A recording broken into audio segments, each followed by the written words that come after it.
when you are near.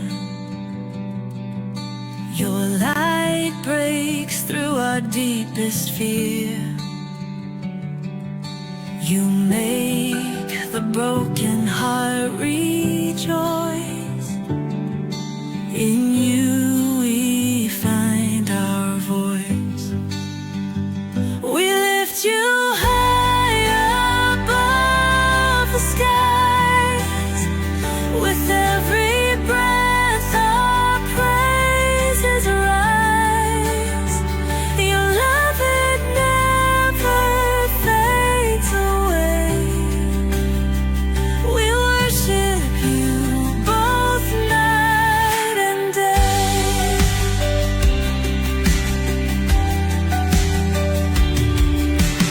Chains are broken in your name. In you we are never the same. Your power flows like mighty streams, fulfilling all our dreams. We lift you high above the skies. With every breath our praises rise. Your love, it never fades away. We worship you both night and day.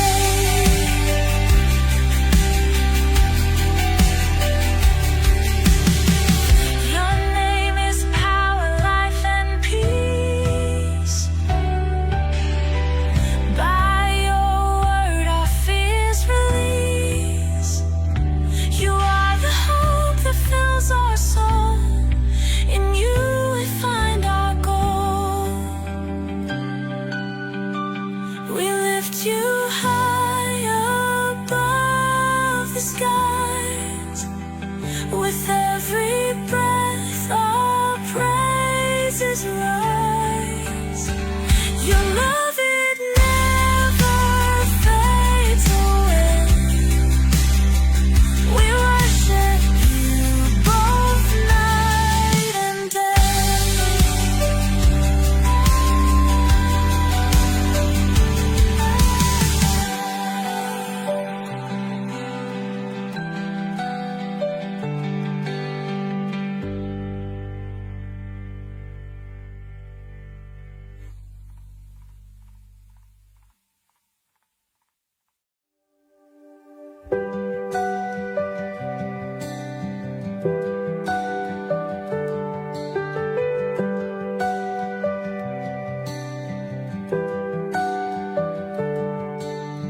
Darkness fades when you are near. Your light breaks through our deepest fear. You make the broken heart rejoice. In you we find our voice. We lift you high above the skies. With every breath our praises rise. Your love, it never fades away. We worship you both night and day.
fades when you are near. Your light breaks through our deepest fear. You make the Hello, and welcome sa Russia TV mga kapatid. So napaaga tayo ulit ngayon, alas 9:18 ng umaga dito sa Pilipinas mga kapatid.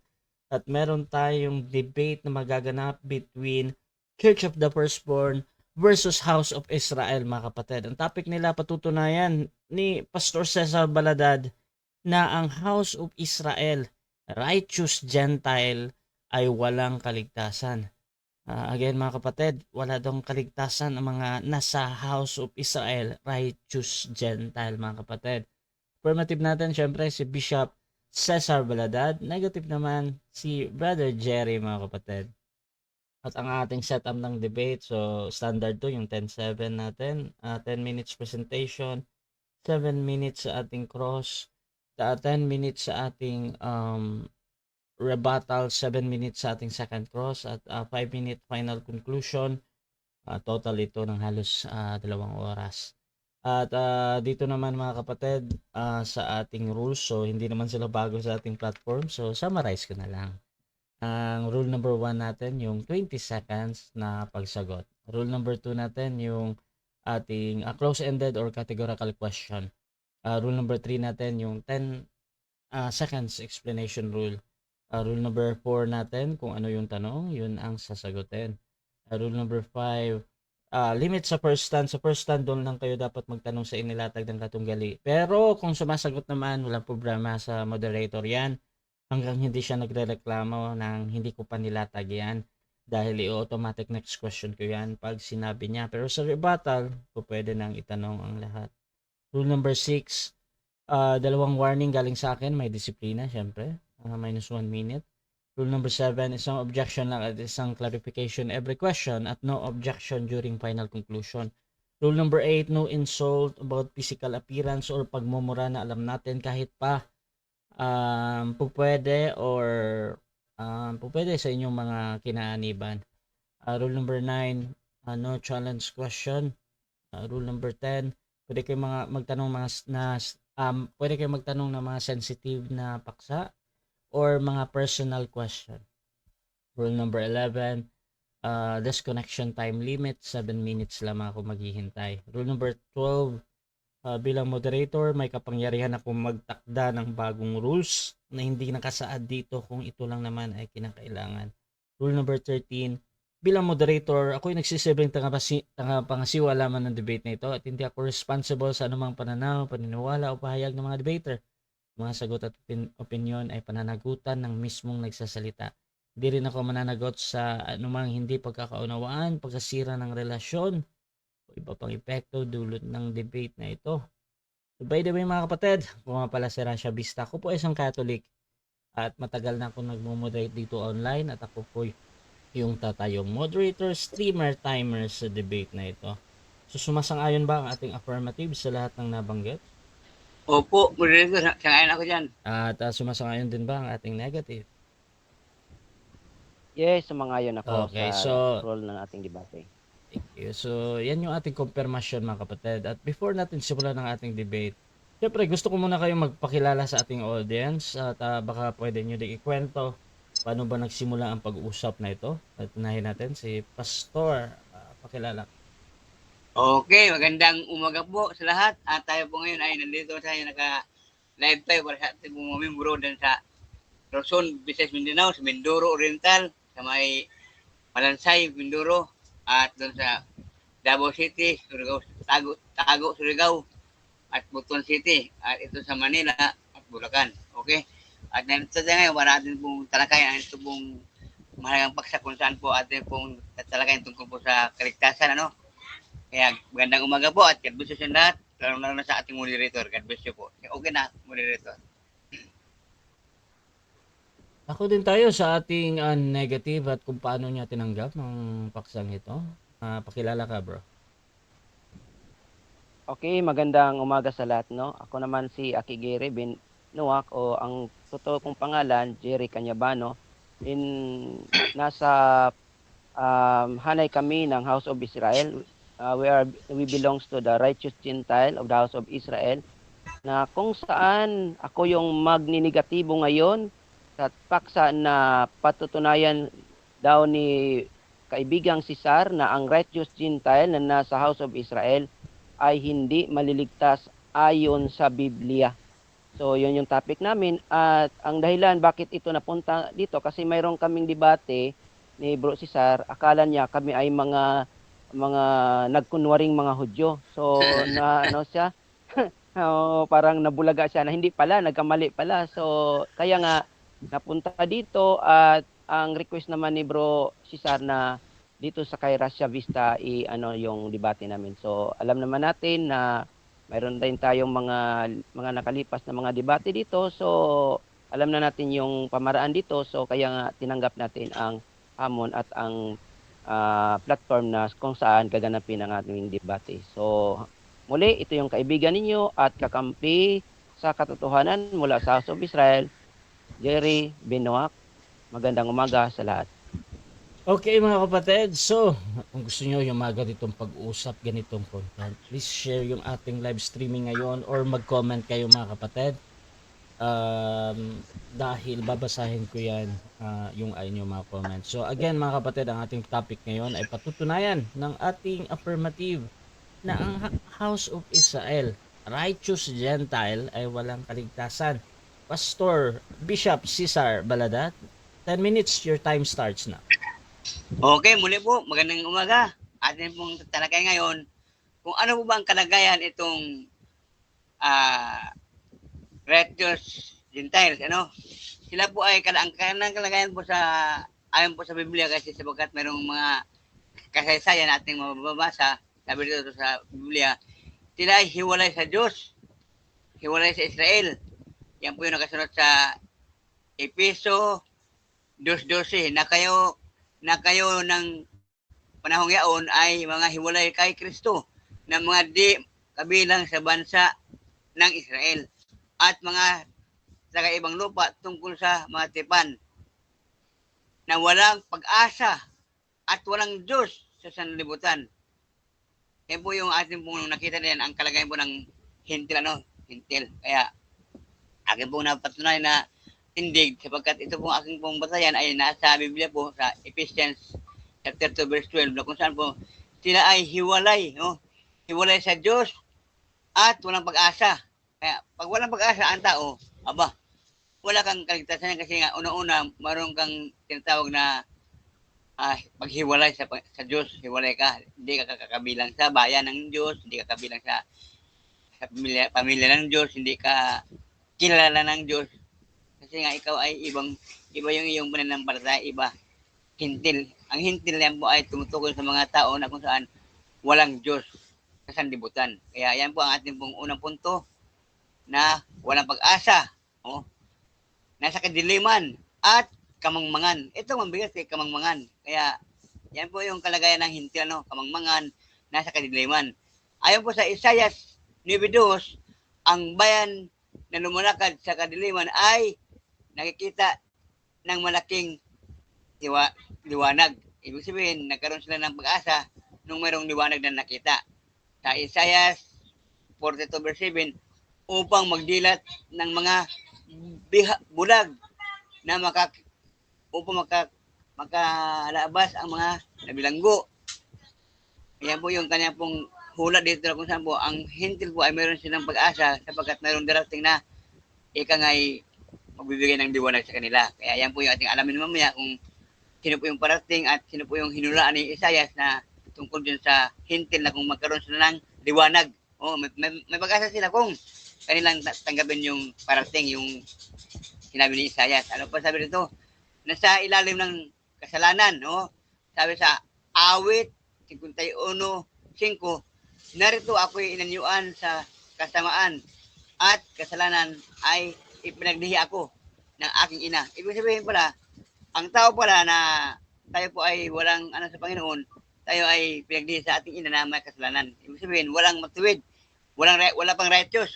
Kaya yung righteous hintil na yan, nagkaroon lang ng righteous yan nung sila ay tumanggap sa Panginoon. Kaya yan po yung kanilang pong tinatawag na righteous. Pero ang tao talaga sa pasimula, Roma 3:23, lahat nagkasala, walang matuwid, wala kahit isa. Kaya yung righteous na sinabi ni Aki, Jerry, maaaring claim niya, angkin niya, sapagkat sa kanyang kalagayan ngayon na siya hintil, ay aba, maliwanag ang sinasabi sa Biblia na walang pag-asa, walang Diyos, at nasa kadiliman.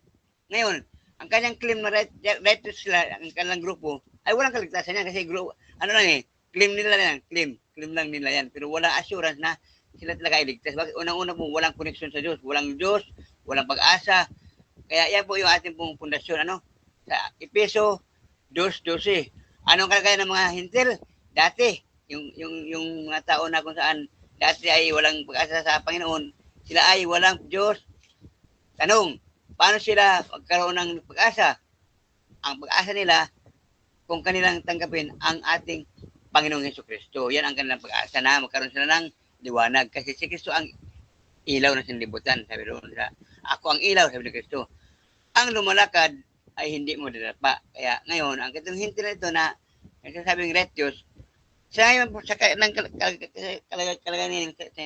nila ngayon, ay hindi pa sila righteous. Bakit po? Wala silang relasyon sa ating Panginoon. Paano ka maging righteous? Sa gawa mo? Hindi po sa mabuting gawa, hindi rin po sa iyong kundi ang ating pong pagka-righteous, yun pong tayo ay meron tayong pananampalataya sa ating Panginoon para tayo maging matuwid sa harapan ng Diyos. Yan. Ano dito sabi? Bago dumating yung ilaw na yun, nasa ilalim sila ng nasa dilim ang panghinti, nasa dilim. Bago dumating yung liwanag, sila ngayon ay nasa kadiliman pa. Kaya itong grupo ni Jerry diyan sa kanyang kalagayan ay nasa kadiliman pa. Bakit po? Hindi niya tinanggap ang Kristo Iba yung kanyang kinikilalang hari kanyang buhay. Iba si David. Kaya yan po aking pong pagtunay diyan na bakit walang kaligtasan. Unang-una po, wala siyang Kristo na tagapagligtas. Kasi si Kristo ang tagapagligtas. Sabi rin sa Isaiah 49:6, oo, ibibigay kita na pinakailaw sa mga hintil upang ikaw ay maging aking pagliligtas hanggang sa wakas ng lupa. Kaya yan po yung ating pong pag-asa. Si Kristo po yan ang tinukoy dyan, hindi po si David. Yan po yung pag-asa ng hintil na kung saan po sa kawakasan po ng kanilang buhay ay kanilang matanggap ang Panginoon. Yan po yung ilaw, pinaka-ilaw nila. Okay? Ngayon, ano ba dito sabi dito? Sa ating buod, sa buod. Kaya mga kapatid, ayon sa Biblia, ang kalagayan ng mga hintil bago tanggapin ang Ebanghelyo, una, hiwalay sa Diyos. Pangalawa, walang pag-asa. Pangatlo, nasa kadiliman. Kaya nga, sabi dito sa Isaiah 9:2, kaya kailangan nila ng liwanag. Sino yung liwanag? Tanggapin nila si Kristo kasi si Kristo ang ating liwanag. Okay, ngayon, ano sabi dito? Tandaan natin, hindi mo sila masasabing ligtas sapagkat wala silang relasyon sa Panginoon. Sabi dito sa Juan 14:6, ako ang daan, katotohanan ng buhay, walang makapunta sa Ama kundi pamamagitan ko. Kay Kristo lang ang ating pong pag-asa na makarating tayo sa Ama. Yan. Kaya sa ngayong panahon ito ngayon, sa aking pong pinatunayan, itong hintil na grupo ni Aki Jerry din sa kanyang kinalagyan, unang-una po, walang kaligtasan. Bakit po? Hindi niya tinanggap ang ating Panginoon sa Kristo.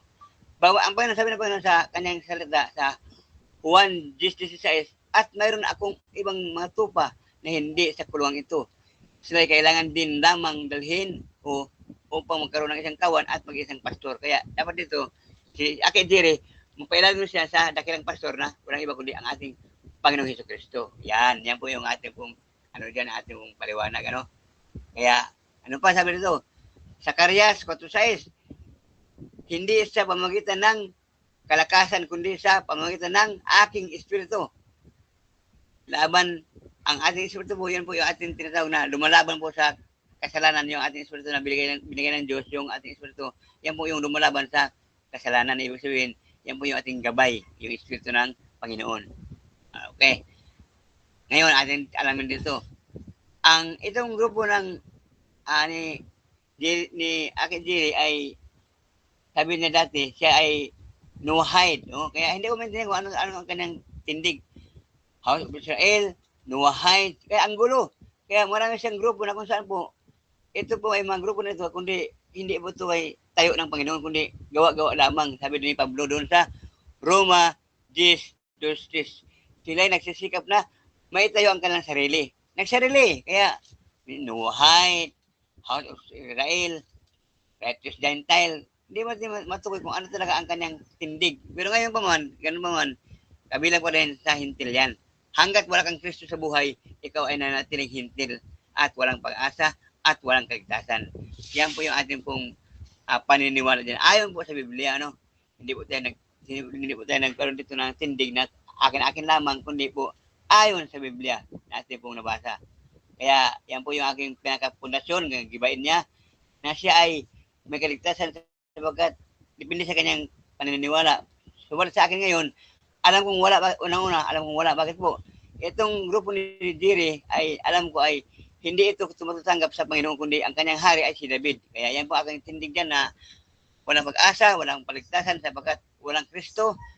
Sapagkat sabi sa Gawa 4:12, kay Kristo lamang matagpuan ang kaligtasan sapagkat sa silong ng langit ang kanyang pangalan ibinigay sukat ikaligtas ng tao. Pangalan ni Jesus lamang, walang iba. Yan po yung ating pong pag-asa dyan, ano? Ngayon, righteous. Itong righteous po, ang tawag ng righteous, ito po yung pag-aaring ganap. Yan, pag-aaring ganap. Ang tanong, si Jerry Boy ba ay hindi nagkakasala para sabihin natin siya ay righteous? Sapagkat sabi sa Roma 3:23, lahat nagkasala, walang matuwid, wala kahit isa. Kaya, yan po yung ating pong tindig din, ano, din po ating pundasyon na itatayo. Na kung saan po, righteous siya. Ang tanong dyan, righteous siya. Ang tanong dyan, kung siya ba ay hindi nagkakasala para sabihin natin righteous. Sapagkat ang sabi ng Biblia, lahat nagkasala, walang matuwid. Kaya ang pag-asa lamang niya na maging righteous, kung tanggap niya si Kristo na naglinis ng kanyang kasalanan. Okay. 1:29.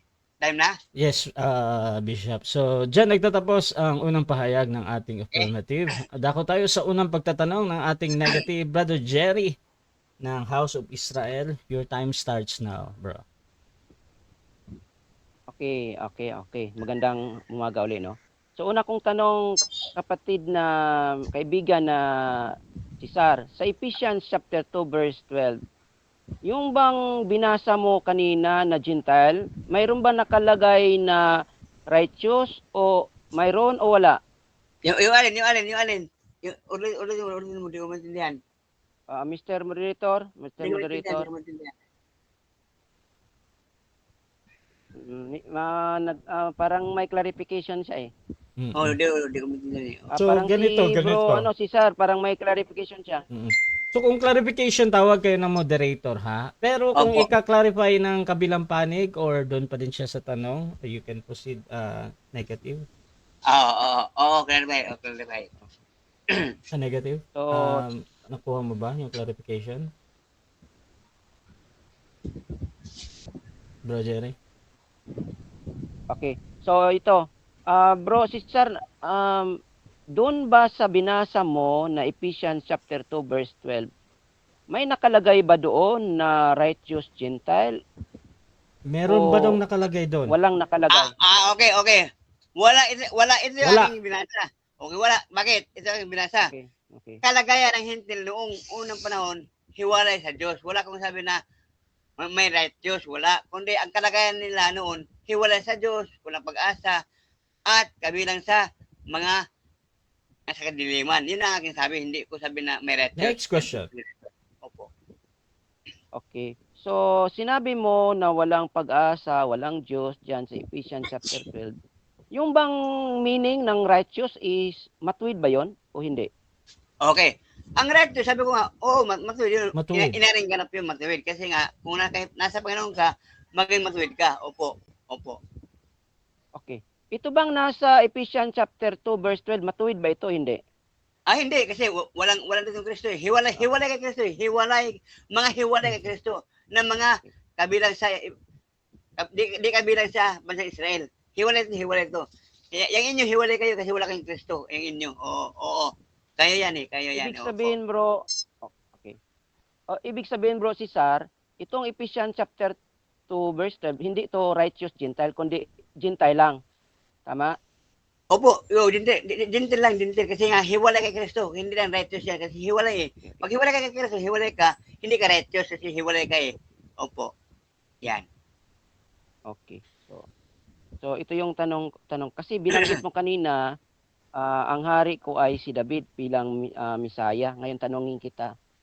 Wala bang mabasa sa Biblia na si David ay hari? Mayroon Opo, ba? hari po siya sa Israel. Noong unang panahon, hari po siya. Pero ngayon, hindi na. Objection, Opo, Mr. opo. Moderator. Objection, Mr. proceed. Moderator. Proceed. Objection muna. Ang tinanong ko, mayroong bang mabasa, mayroon o wala? Yun Okay. lang yung mayroong bang Okay. mabasa na hari siya, Okay. si Haring David? Ito sagot. Mayroon. Noong unang panahon, hari si David. Noong unang panahon, mayroon nabasa. Oh. Meron daw mabasa. Proceed. So, okay. Next question ko. Wala bang mabasa bro kapatid? Kapatid na si Sar na si David ay maghari magpakailanman sa mahuling araw? Wala o mayroon? Siguro. Wala. Wala. Kasi ang hari, wala. Kasi ang maghari kasi sa buong panahon, ang Panginoon. Hari ng mga hari ang Kristo, hindi si David. Opo. Okay. Sure ka ba na wala? Kung may mabasa ako na maging hari si David sa huling mga araw, ibig sabihin nagsinungaling ka? Bro, hindi po pwede yung gano'n na tanong na kung mabasa ka. Pwede mong hindi i-rephrase pala. yan. Oo. Ah, Basta wag lang magsimula sa kung ha. Wala magkong. Oo. Ano ba? Paano ba to? May mabasa ba? Ito, walang kong na ito. May mabasa ba na sa huling araw si David ay maghari? Mayroon o wala? Meron o wala? Okay.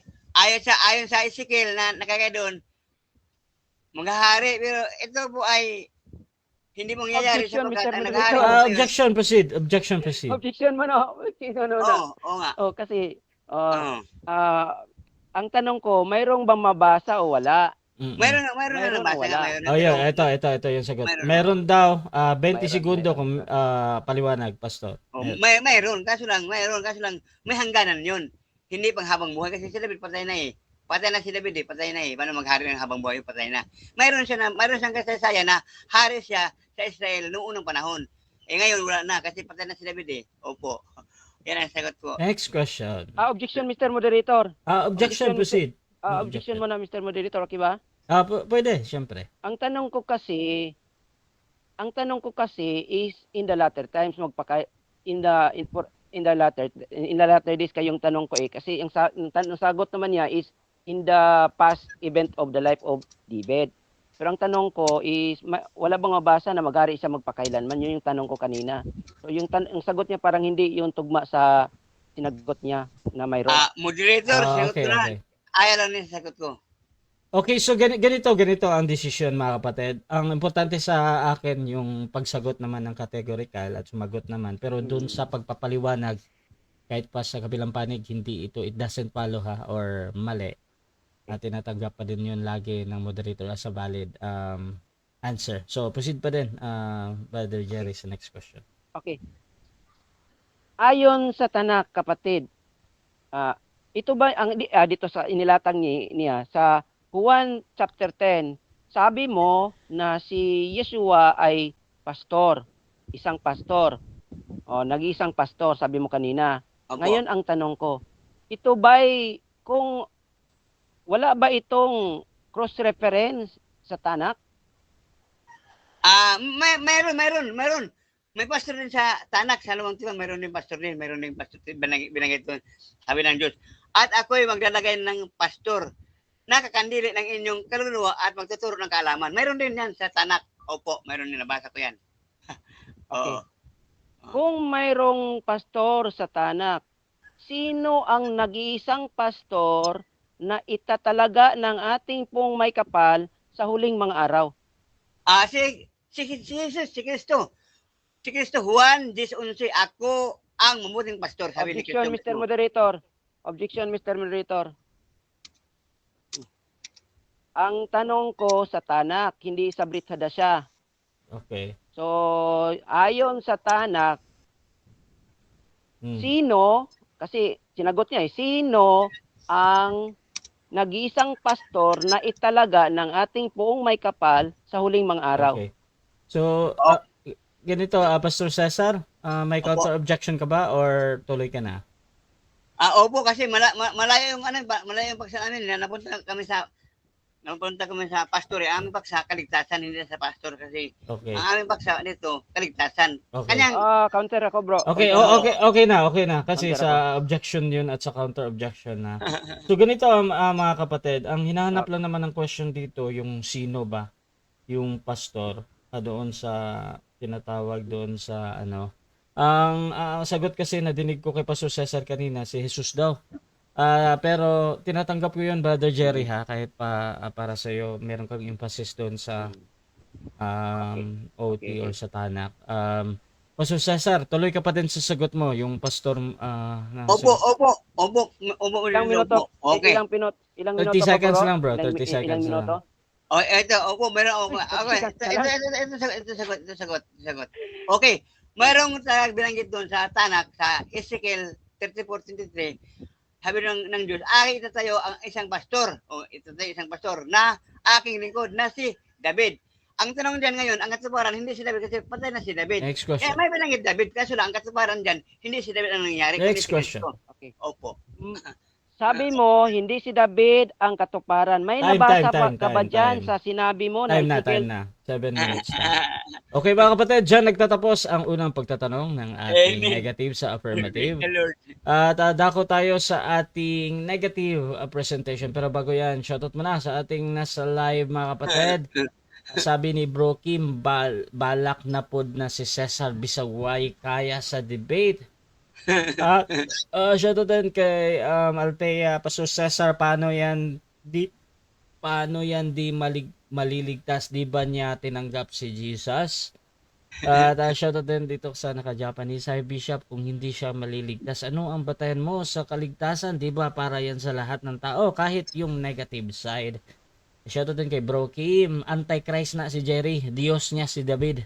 Shoutout din kay Mark Asigan, magandang araw sa dalawa, magigiting na mga debatista sa parehas magaling, pero kay Rasha pa din ako yan, thank you. Shoutout din mga kapatid kay Hadin, ang Jahannam ay hindi isang biro. Marami ang nagbibiro tungkol sa Jahannam, so ito sa ating mga kapatid, subok nyo ang reliyong Islam sa atin yan. So mga kapatid, dako tayo sa ating negative presentation. At Brother Jerry, your time starts na. Okay, magandang magandang umaga sa lahat, no.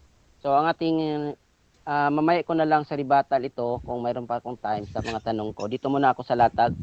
Sa latag ko mga kapatid, ang sabi dito sa Isaiah 33:22, Yehova is our judge, Yehova is our lawgiver, Yehova is our sovereign, He save us. So ang nag-iisang judge o huwis natin ay yung ating creator, siya ang tagapagbigay ng batas, siya naman ang hari at siya yung tagapagligtas.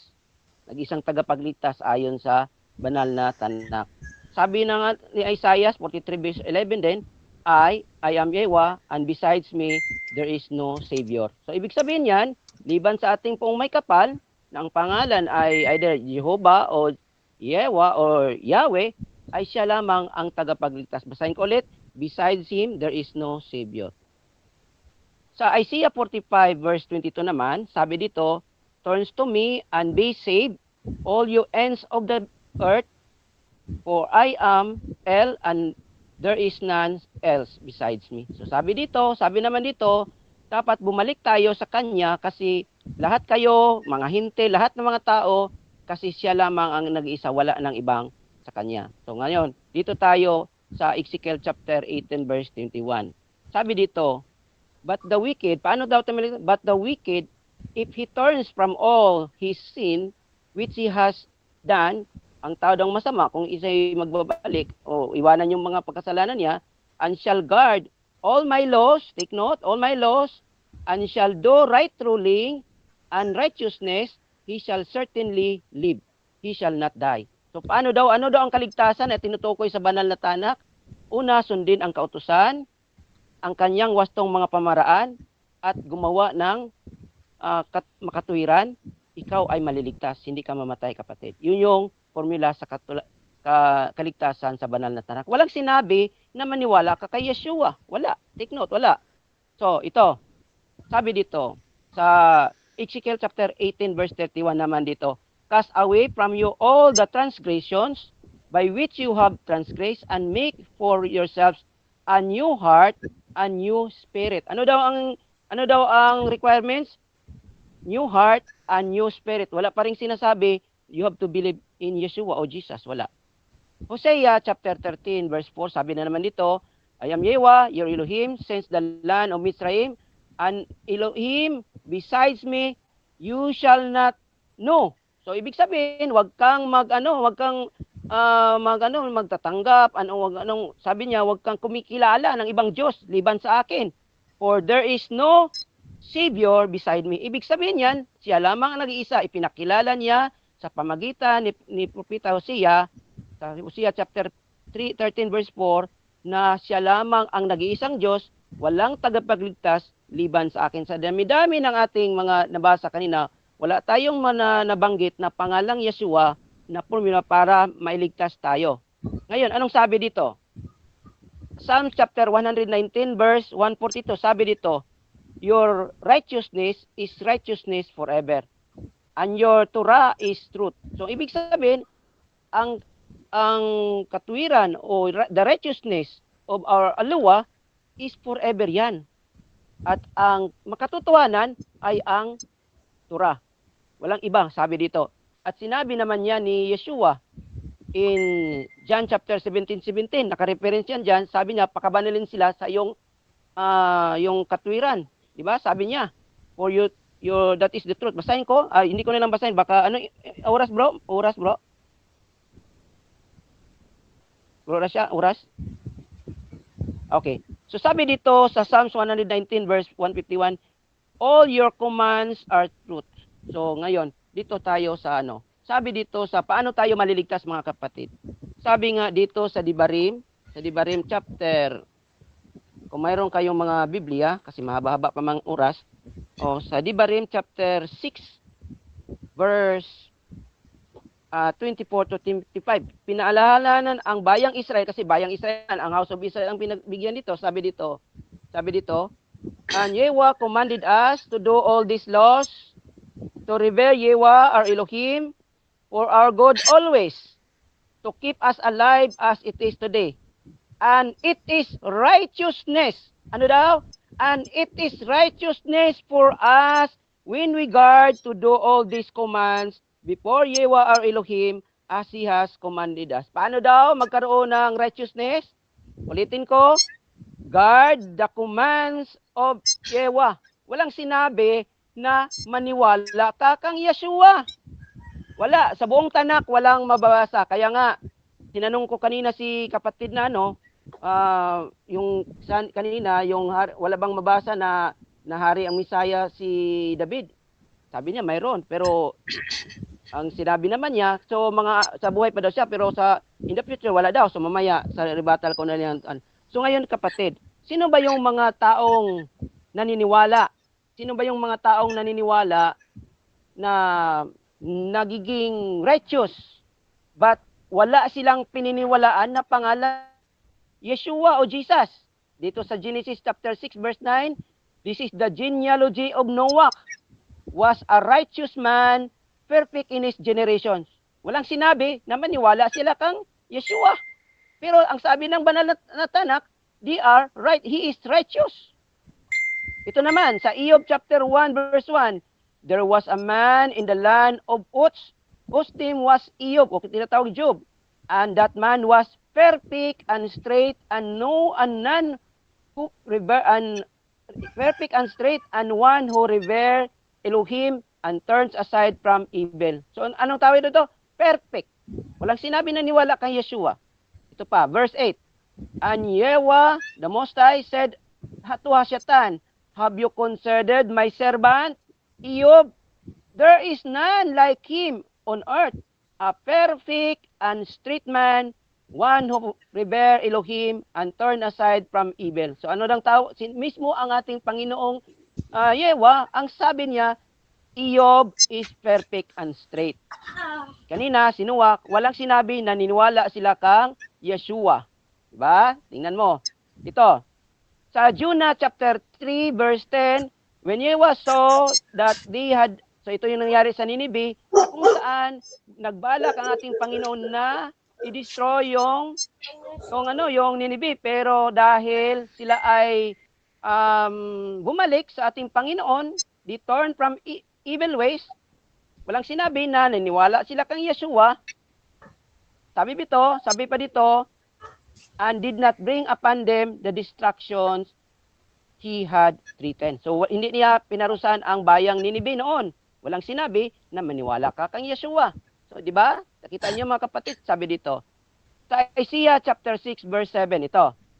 And also the sons of the foreigner who join in themselves to Yahweh to serve him and to love the name of Yahweh to be his servant, and all who guard the Shabbat and not profane it and hold fast to my covenant, then I shall bring my Kodesh to my Kodesh mountain and let them rejoice in my house of prayer.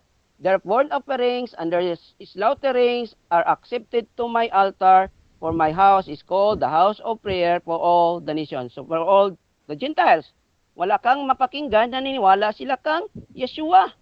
Di ba? So walang sinabi ang Tanak doon. At saka dito na naman tayo sa Lucas. Lucas chapter 1 verse 6. Anong sabi? Ito. Tingnan natin. Actual ito ha. Lucas chapter 1 verse 6. Ang sabi ito, New Testament ito. Sabi dito, there was in the days of Herodes, the sovereign of Yehuda, a certain Kohen named Zachariah of the divisions of Abia, and his wife was the daughters of Aaron, and her name was Elisheba. And they were both righteous before Elohim, blameless, walking in all the commands and righteousness of Yahweh. Walang sinabi na niniwala sila kang Yeshua. So take note, sa mga binasa ko, na kung saan mismo ang Panginoong Diyos ang nagsabi sa pamagitan ng kanyang mga propeta, walang sinabi na maniniwala ka kang Yeshua, kundi dapat kang sumunod sa kanyang kautusan. Ayon nga dito sa Jeremiah chapter 7 verse 22, sabi dito, for when I brought your fathers out of Egypt and spoke to them, I did not just give them commandments about burnt offerings and sacrifices, but I give them this command. Ano nang sabi? Obey me, and I will be your Elohim, and you will be my people. Walk in all my ways, I command you, that it may go well with you. So ano daw? Obey my voice, follow my Torah.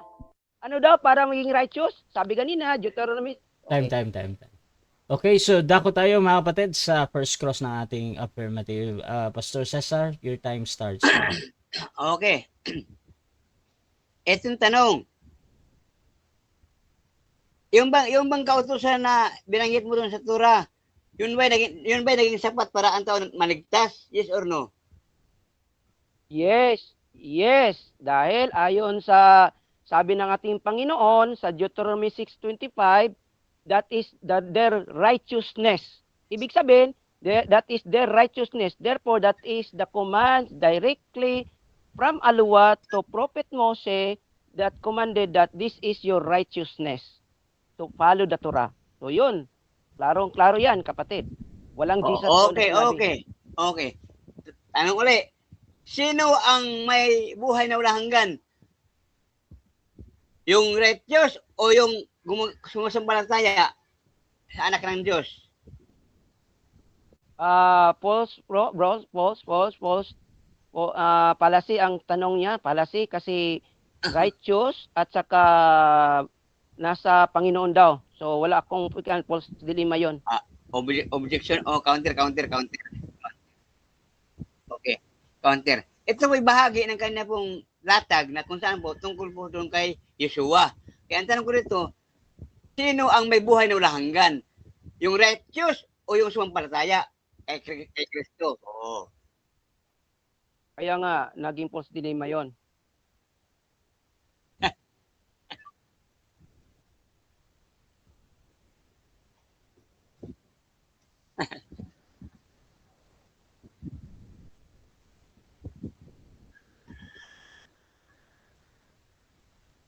Ay, hindi Jesus, hindi yun bro, hindi yun Jesus, walang sinabi siyang Jesus.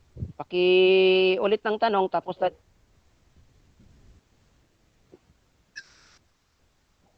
Okay, ang tanong ko ganito, sino ang may buhay na walang hanggan?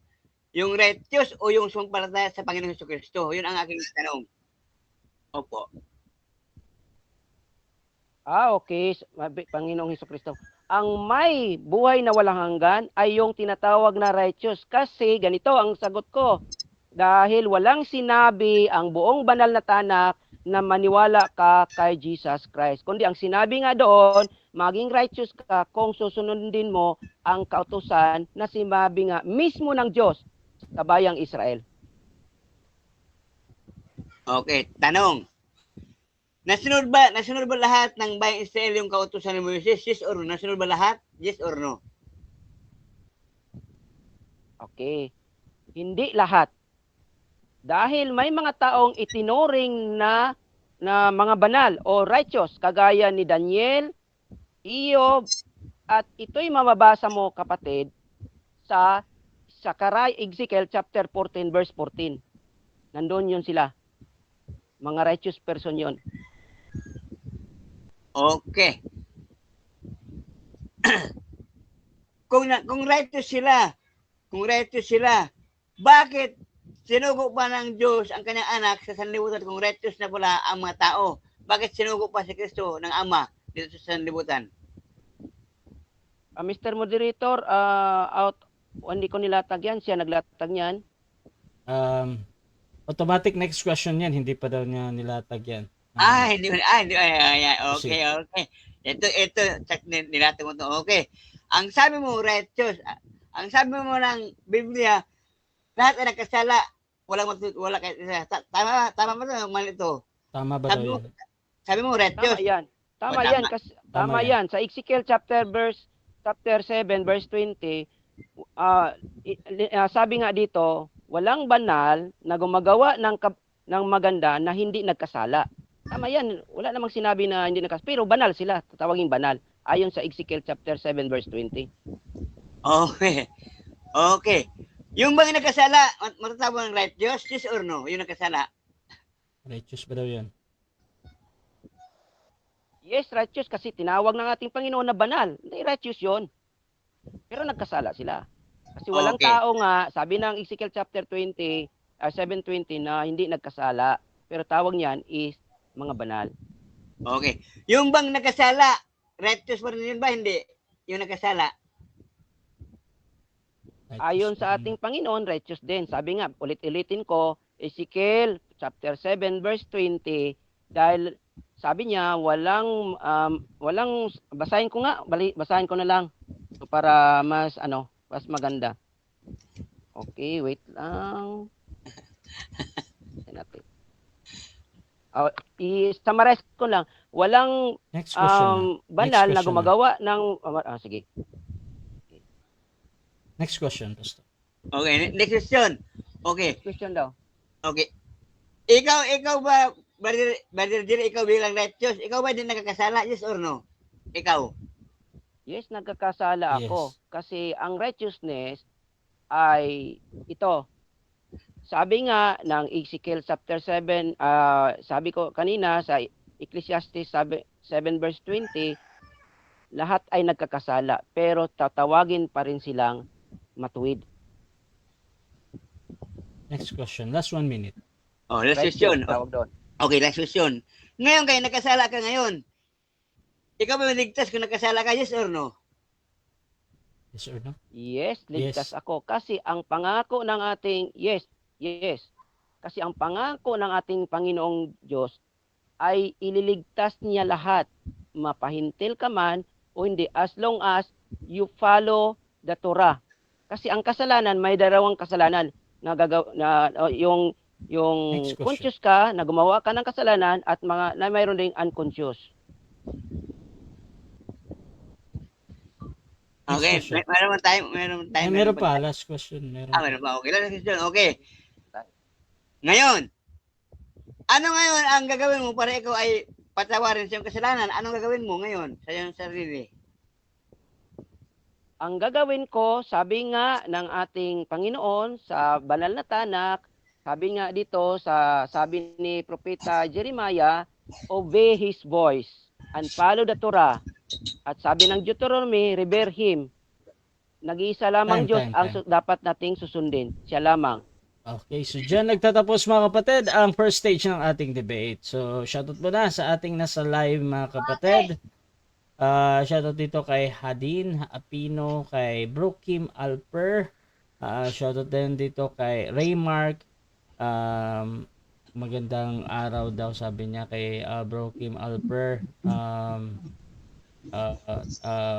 Dito din kay Altea. Ayan. So tuloy-tuloy tayo dito mga kapatid. Dako tayo sa ating rebuttal. Bishop, proceed.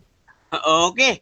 Ako po ay natutuwa sa kanya po mga sagot sapagkat po ay ito ay salungatan. Biro mo, maligtas sa yung masama.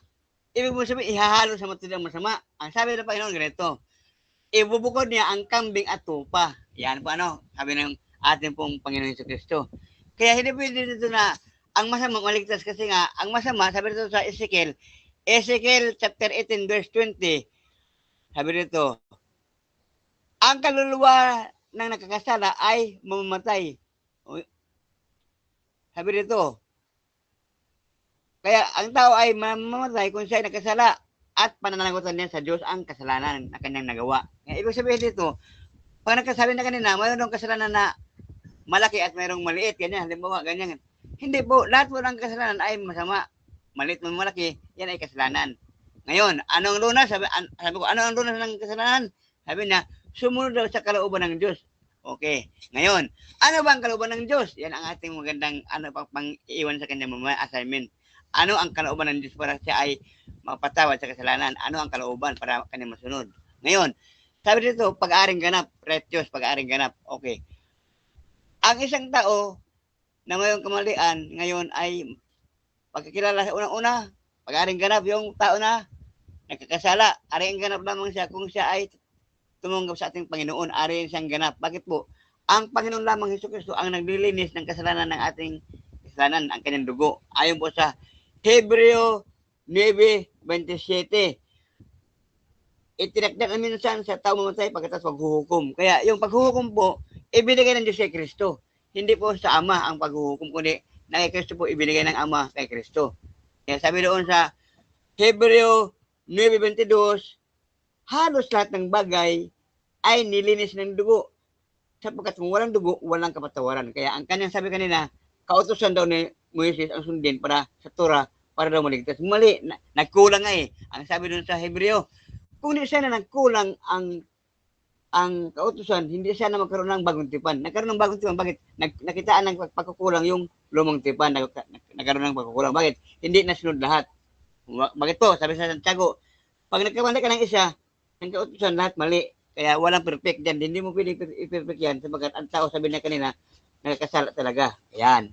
Ibig sabihin, si Kristo naman kay ating kailangan para tayo ay maging perfect sabagat si Kristo lang ang magdadala ng ating kasalanan. Tayo may kahinaan, si Kristo ngayon ang maglilinis ng ating kasalanan. Kung tayo ay hihingi ng tawad sa Kanya. Juan 1:8. Kung ipapahayag ang iyong kasalanan, asahan mo ikaw ay patawarin at linisin ka sa iyong mga kasalanan. Kaya ang si Kristo dyan, hingi ka ng tawad saan? Sa Diyos. Yun po yung ating pag-aaring ganap. Hindi yung doon ka tatakbo sa kautusan. Bakit po? Ang kautusan po ay yan po yung tinatawag na batas ni Moises na kung saan po doon ay hindi na nasunod lahat. Unang-una, 10 utos, mayroon pang iba na mga ritual, mayroon pang mga ceremonial law. Kaya marami pong susundin, hindi mo ma-perfect. Ngayon, kung susundin niya ang kautusan ni Moises, itong tanong, ngayon ba nag-aalay ba siya ng hayop na para sa kanyang kasalanan? Wala. Yung kanilang pastor din sa kanilang righteous Gentiles na samahan, nag-aalay ba sila ng kambing, tupa, baka? Wala. Kaya ibig sabihin, hindi nyo nasunod ang requirements ng tanak na kung saan po pag nagkasala ka, magkatay ka ng tupa, bisirong kambing, bisirong baka. Hindi nyo na nasunod yan. Ibig sabihin, hindi nyo nasunod. Nagkulang na kayo. Kaya Hindi nyo pwedeng sabihin ligtas kayo sapagkat ang inyong kaligtasan ay nakabatay pa rin kay Moises. Ang kay Moises tapos na. Lucas 16:16. Ang kautusan at ng propeta ay hanggang kay Juan lamang.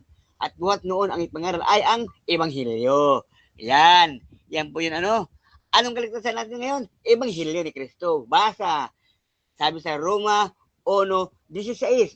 Ito, hindi ko kinaya ang Ebanghelyo sapagkat ito ang kapangyarihan ng Diyos na magligtas sa lahat ng sumampalataya. Unang Hudyo, gayon din sa mga Grego. Yan po yung Ebanghelyo na magdiligtas sa atin. Kung ikaw ay maniwala, hindi kautusan.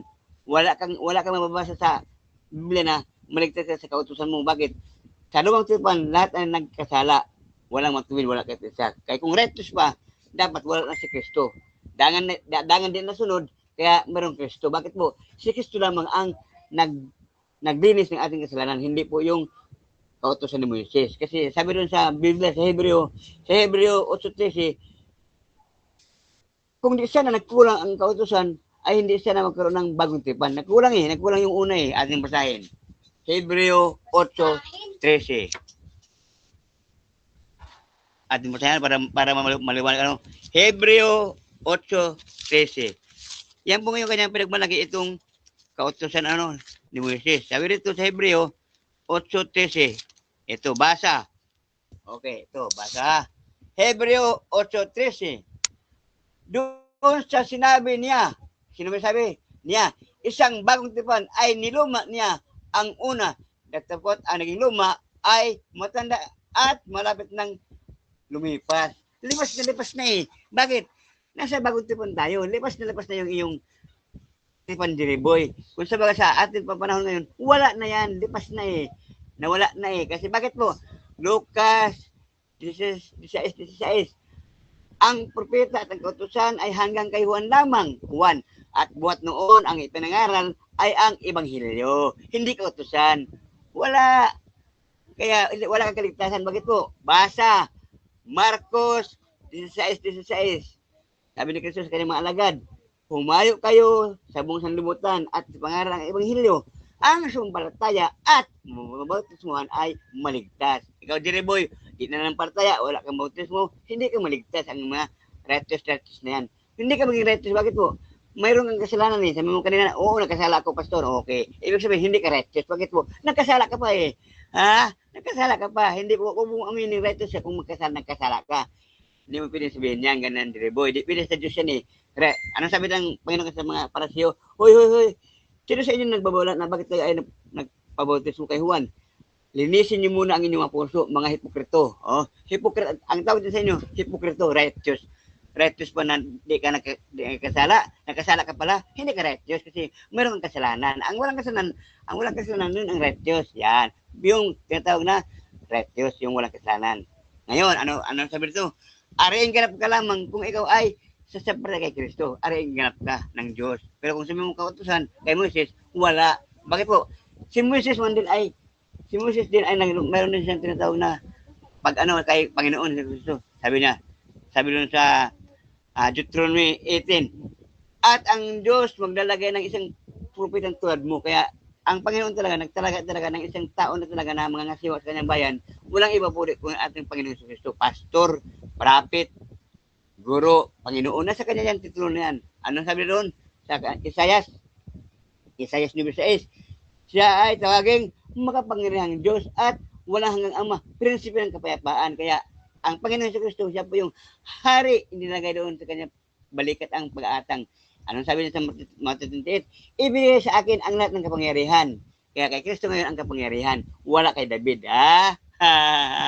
Yung binasa mo kanina sa Ezekiel, wala yun. Bakit po? Si David patay na. Paano maghari yung patay? Kaya ang iyong inasahan, hindi na mangyayari. Bakit? Si David, huhukuman din yan ng Diyos. Bakit po? Si Kristo ang maghuhukom kay David. Kaya yan. Kaya walang kaligtasan ang samahan ni Jeriboy, righteous Gentiles, walang pag-asa. Bakit po? Sabi niya, nagkasala ako, pastor. O, inamin mo kanina, nagkasala ka. Kaya hindi ka righteous kasi nagkasala ka eh. Dapat, oo, hindi ako nagkasala. Yun, righteous ka. Eh, hindi. Nadulas ka. Ang tuso, nahuhuli sa bibig. O, nadulas ka. Bakit po? Sabi niya, nagkasala ko, pastor. Ibig sabihin, hindi ka righteous kasi nagkakasala ka pa. Yan po ang akin pong pagpa-negative. Okay? O rebuttal. Okay. Ngayon, mag-aaring ganap. Anong sabi rito? Ezekiel 18:4. Ang kaluluwa na nagkasala ay mamatay. Yan po yung ating tindig dyan na ikaw, Jiriboy, nagkasala ka, ikaw ay mamamatay. Anong klaseng kamatayan? Dalawang klase yan. Spiritual death at sa physical death. Mamamatay ka sa physical, pagdating ng paghuhukom, mamamatay ka uli sa ikalawang kamatayan, walang hanggang buhay na sa impyerno. Walang kaligtasan, walang pag-asa, at wala kang Diyos. Bakit po? Ang sabi ng Panginoon, pag hindi ako tinanggap, hindi tumanggap sa Ama, ay antikristo ka. Bakit? Basa, unang Juan 2, talatang 23-24. Ang hindi tumanggap sa anak, hindi tumanggap sa Ama. Kung tinanggap niya ang anak, pati ang Ama sa kanya. Wala kang anak, wala din siya ang Ama. Yan, ha? Yan, Jiriboy, ha? Kailangan natanggapin mo si Kristo para ang Ama nasa iyo. Pag wala si Kristo sa iyo, wala din yung Ama sa iyo. Ang nasa iyo, sumpa ng Diyos. Yan. Ha? Kaya ngayon, ano bang sabi dito? Pag-aring ganap, righteous. Ang righteous, sabi sa Deuteronomy 25, Time na, Uno. Pastor. Time na. Thank you po, thank you. Okay. Okay, thank So, dyan nagtatapos ang rebuttal ni Pastor Cesar Baladad. Dako tayo sa second cross ng ating negative. Brother Jerry, your time starts now. Okay. Unang tanong, kapatid, kaibigang pastor. Dito sa Opo. Ecclesiastes 7:20, sabi dito, for there is not a righteous man on earth who does good and does not sin. Sang-ayon ka ba dito na ang isang walang righteous man na hindi nagkasala, sabi dito? Sang-ayon ka ba o hindi? Wala, pag-righteous siya, righteous ka sa Panginoon. Objection, Diyos. Mr. Moderator. Objection, Oh. objection muna. Oo. Negative. Binasa ko ang ito yon ha. Hmm. Binasa ko ang talata kung against ba siya dito o hindi. Kasi ang sabi dito, for there is not a righteous man on earth who does good and does not sin. So sang-ayon siya dito o hindi? Okay, sang-ayon o hindi yung tanong, Bishop?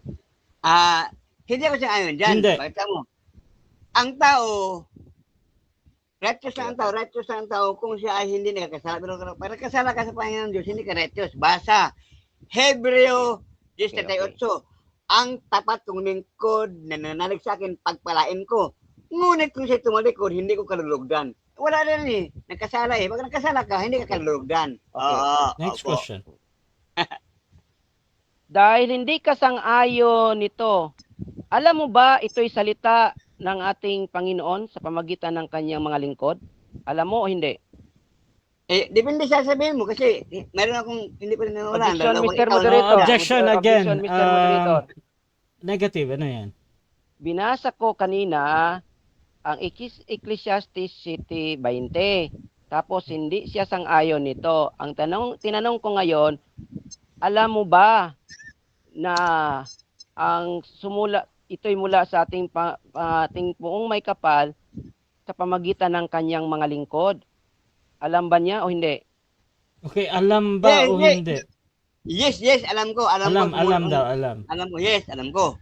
Alam kong sumunod ang Diyos sa pamagitan ng kanyang mga lingkod, alam ko yan. Kaya nga, ang ating pakinggan dyan, yung mga propeta. Opo. Ngayon, anong sabi ng propeta? Sabi ng Diyos, ilalagay ko ang aking salita sa kanyang bibig. Sino yun?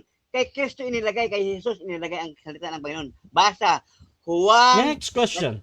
Ito. Okay. Opo.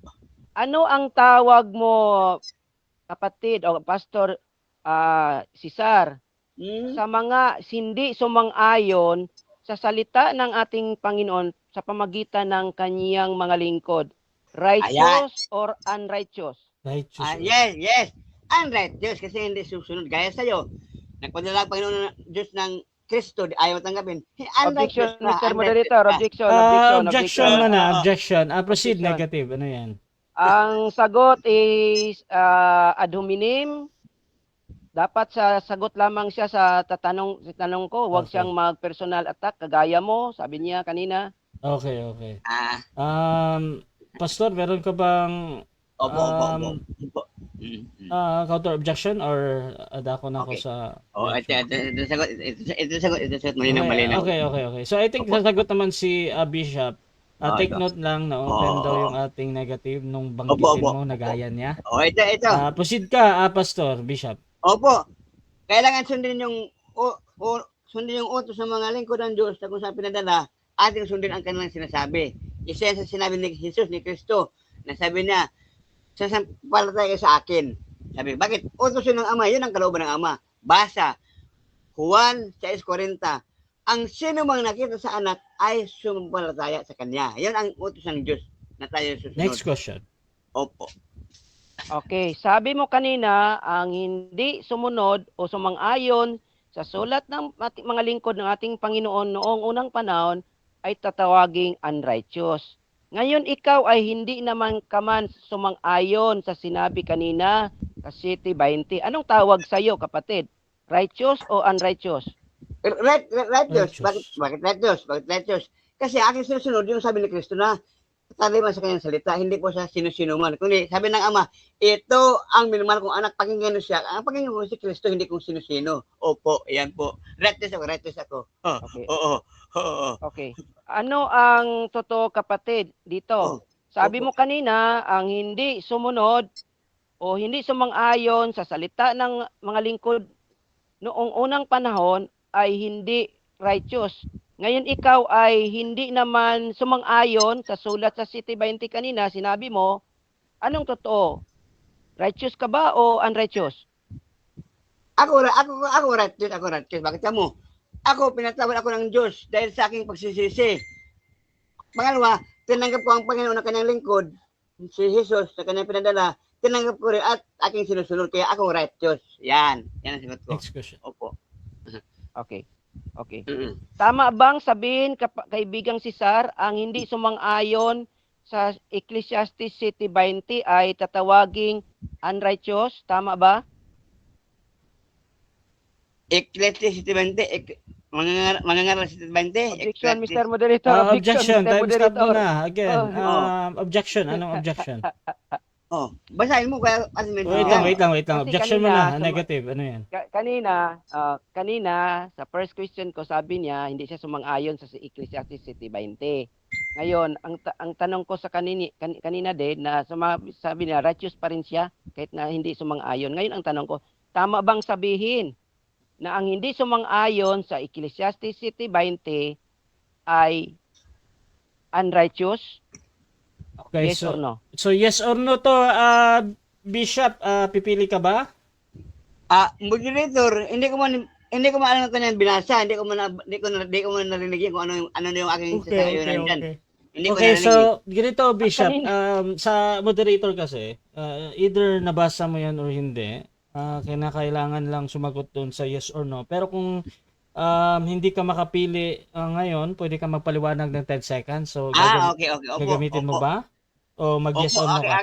Okay, papaliwanag. Okay. Okay, proceed. 10 seconds to.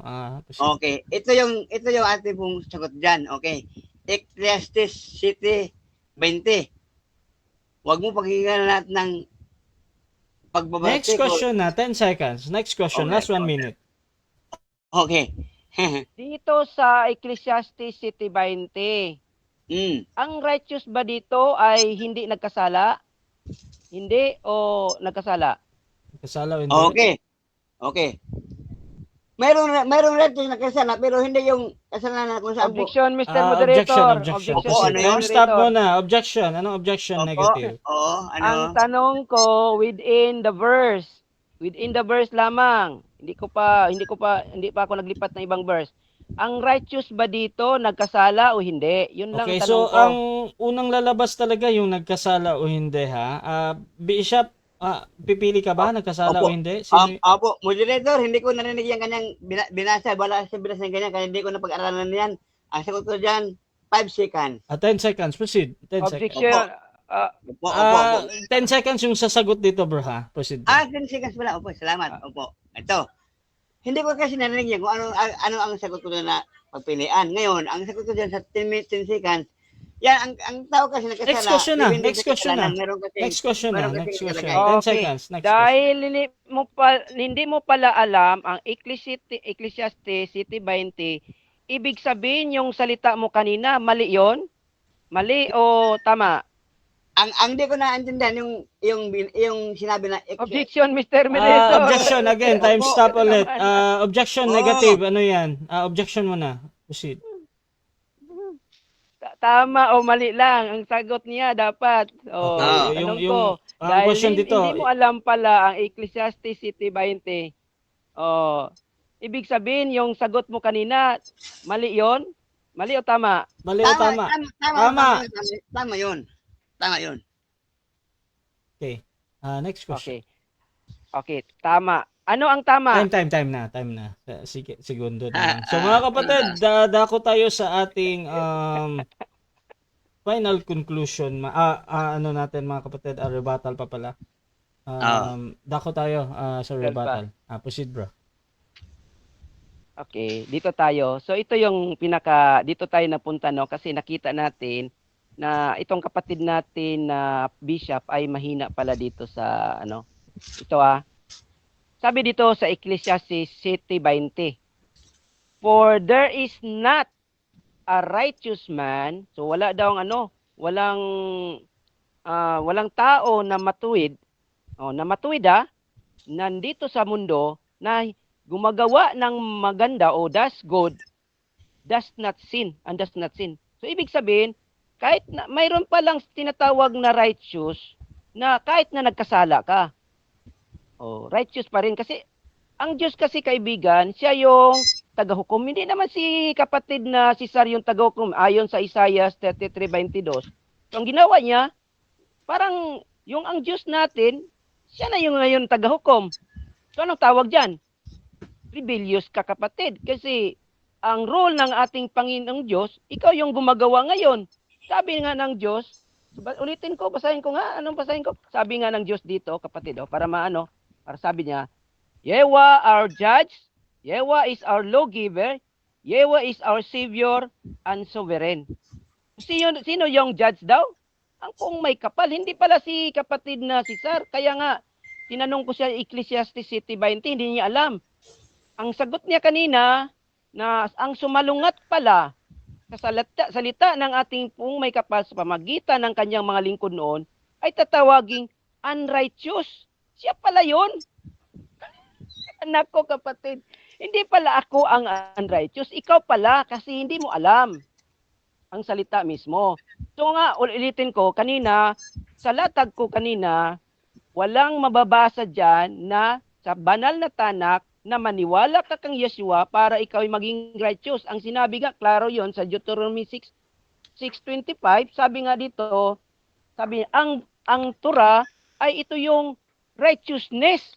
Sabi, ulitin natin pagbasa para mapakinggan ng ating mga membro ni kapatid na kaibigang si Sar, ang mismong talata na hindi nila, sa tingin ko, hindi nila binabasa. Kasi nakapokus sila sa New Testament.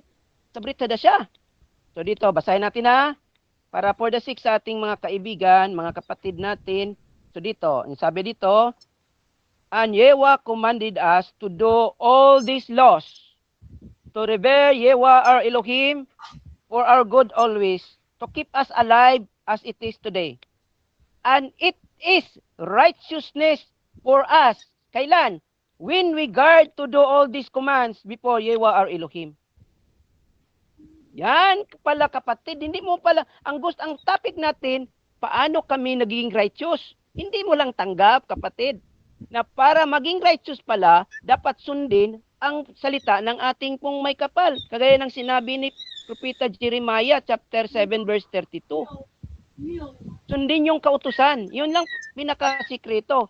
Kasi ang sabi ng ating Diyos mismo, siya ang tagapagligtas, no other than, siya din ang lawgiver, siya din ang huwis, hindi ikaw.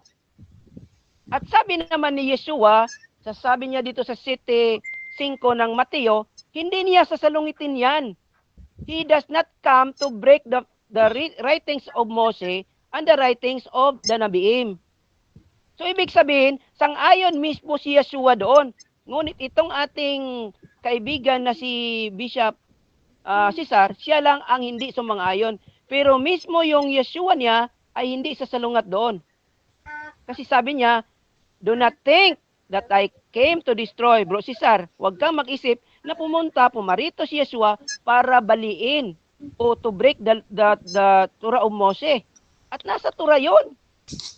At sa mga sulat ng propeta, propeta Isaiah, kanina ko pa binasa, propeta Jeremiah, at sinabi na wala daw naging righteous. Ang dami kong binasa.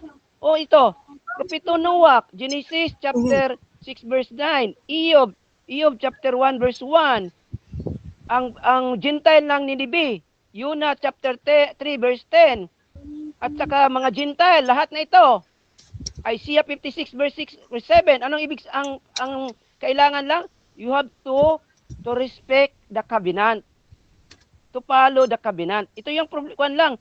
At saka sa New Testament naman, mayroong yung sila Zechariah. Yung mga parents ni Yochanan o John. Banal sila sa pamagitan ng kautusan. Hindi sa paniniwalang sinasabi ni Yeshua. At yun ang sinabi nga ni Yeshua, hindi siya pumarito para to break the law. Ang sabi nga ni Yeshua, ito yung sinabi ni Yeshua, wala siyang doctrine sa kanyang sarili. Ang doctrine niya ay nagmula sa nag-utos sa kanya. See? So ito palang sinabi ni Yeshua. Kaya nga sa Mark chapter 7, may dalawang commandments doon. The law of man, the commandments of man, and the law of Elohim. Kaya nga, yung mga Yahudim noon sa Mark ay pinagilitan ni Yeshua kasi ang sinunod ay the doctrine of man, not the law of Elohim. Ang dinala ni Yeshua diri is the law of Elohim, which is tinuro sa mga propeta, kagaya ni Propeta Mose at iba pang mga propeta, kapatid. O klaro naman yan mabasa talaga na upang maging righteous ka, ay susundin mo yung kautusan. At salita na yan ng Diyos, at ituro ni Propeta Mose, ang sabi pa nga ni Propeta Mose, huwag kang magdagdag ni magbawas. Kung bawasan mo yan, isipin mo na nawala niyan, pagbabawas yan. Kung dadagdagan mo pa rin yan, bawal pa rin yan, kapatid. 'Di ba? At isa pa, dahil bakit hindi alam ni kapatid na si Sarian? Kasi ang ayon naman sa Salmo sa 147, 19 to 20, ang mga kautusan ay ibinigay lamang sa bayang Israel at hindi niya ibinigay ito sa ibang mga bayan. Kaya hindi alam ni kapatid na si Sar, kaya ignorante siya diyan. Kaya nga nandoon lang siya palagi sa New Testament. Dito tayo sa New Testament. Itong Hebrew chapter 8, sinabi niya, lipas na daw ang covenant. Wala akong problema sa lipas na covenant. Kaya totoo yan. Sabi niya Jeremiah chapter 31, na gawa siya ng bagong Brit Hadashah. Ngunit ang kautusan ay hindi sinabi na nagbago. Yung covenant lang.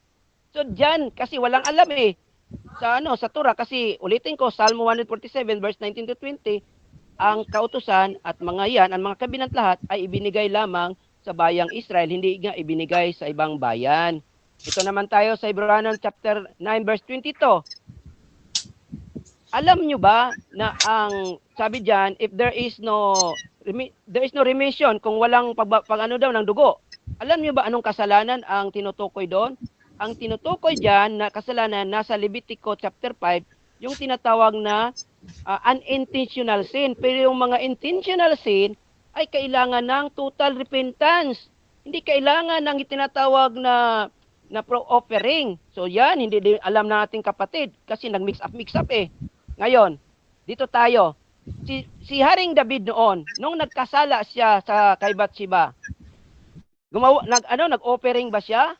Hindi. Nagsisisi lamang siya at pinatawad siya ng ating Panginoon. Saan mabasa yan? 2 Samuel chapter 12. Hindi alam ni kaibigang Cesar yan Kaya yung pagka-righteous mula sa banal na Torah, hindi kailangan ang isang tatawag ka sa pangalang Yeshua. Sinipi pa kanina niya sa Isaiah chapter 9 verse 6. Walang sinabing Yeshua doon. At ang pinaka problema doon, yung Yeshua niyo, he is a descendant of Yekonia kung saan mayroon yang tinatawag na tonglo. May sumpa yan sa Jeremiah 22 verse 30 na hindi siya paupuin sa luklukan ni David. Kaya wala yan. So zero yan, zero. So kahit ano pang sasabihin mo bro Cesar kasi may sumpa yan at saka hindi mo alam ang buong katotohanan sa Torah kasi you are only from the Gentile, you are from the other nation, wala kang tagapagturo, yung nalalaman mo ay mula lang yung sa iyong nababasa, wala kang tinatawag na taga-guide. So mali yan kasi take note, Psalms 147 verse 19-20, ang mga yan ay ibinigay lamang sa bayang Israel, hindi niya ibinigay yan sa ibang bansa. Kaya paano ka nagkaroon yan ng magandang pagkaunawa? Si Zero at saka si Yeshua naman ay hindi yan sumalungat dyan. Sabi nga niya, ulitin natin, hindi niya sasalungatin ang mga nakasulat sa mga propeta. Katulad niya ng Psalms 147 verse 19-20. Ang mga yan ay ibinigay lamang sa bayang Israel, hindi yan ibinigay sa ibang bansa. Kaya wala kang alam dyan, bro Cesar. Kaya yung mga latag mo, lagpak lahat. Okay, dako tayo sa affirmative second cross. Pastor Cesar, your time starts Opo. now. Okay po. Ito. Paano si Abraham naging matuwid? Sa pagsunod ba sa kautusan, yes or no? Sa paniniwala sa ating Panginoong Diyos, walang sinabi maniwala kay Yeshua. Next question. Okay. Next question. Saan sa talata na sabi mo na si Abraham ay naging matuwid dahil sa paniniwala sa Diyos? Saan talata? Pakibasa. Genesis chapter 15. Mahaba yan, maubos ng oras. Okay. Okay, pangalang tanong. Next question. Okay. Ang sabi mo, yung kautusan ay makapagligtas. Tanong, si Abraham ba ay naligtas ayon sa kautusan? Yes or no? Paki-ulit nga bro, Mr. Moderator, putol yung paki-stop the time, Opo. putol yung parang mayroong Okay, opo. na-mute. Okay. Ang sabi mo, ang kautusan ang ating tagapagligtas. Tanong, si Abraham ba naligtas dahil sa kautusan? Yes or no? Mr. Moderator, Paul's Palasi, Stroman Palasi, hindi ko sinabing ang kautusan tagapagligtas, kundi ang sinabi ko, it is righteousness for us. Okay. Palasi, Stroman. Pastor, magre-rephrase ka ba ng tanong or yun pa din? Aking iba. Okay, proceed, Pastor. Okay. Ito yung tanong.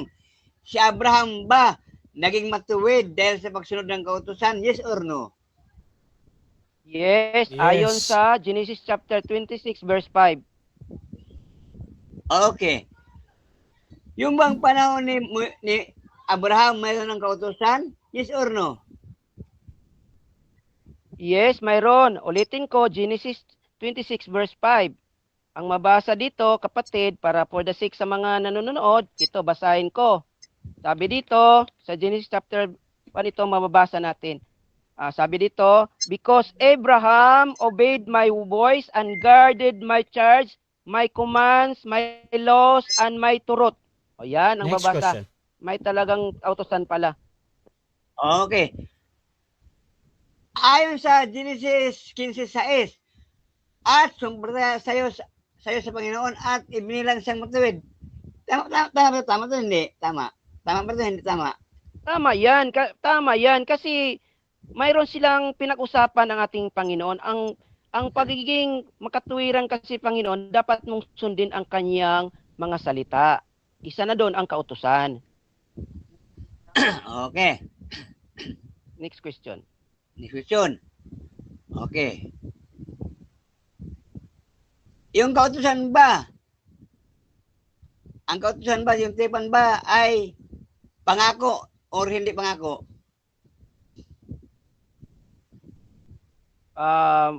Mr. Moderator, Negative, ano yan? Paki-clear nga yung isang tanong niya, kautusan tapos may pangako, kabinat na napunta. Ano ba yung ito, tanong ito, niya ito, talaga? Okay, ito, okay, okay. Ika-clarify pa ng ito, nagtatanong. ito, Sige. Okay.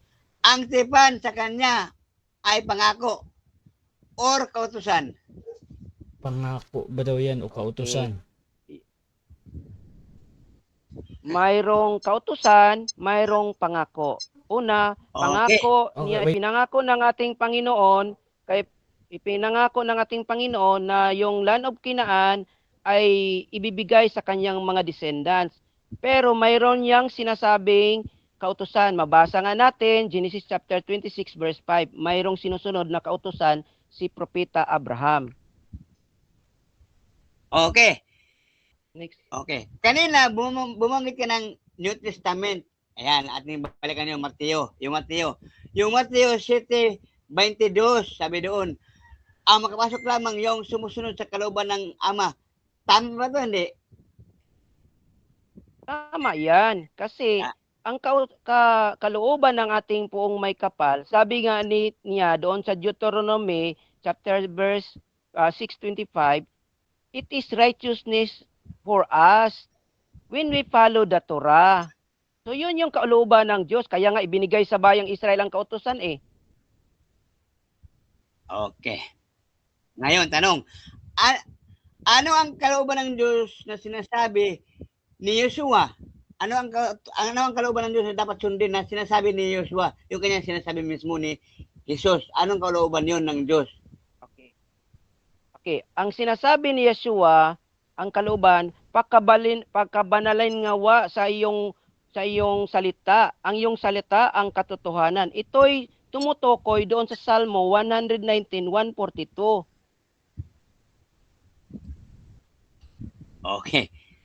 Okay.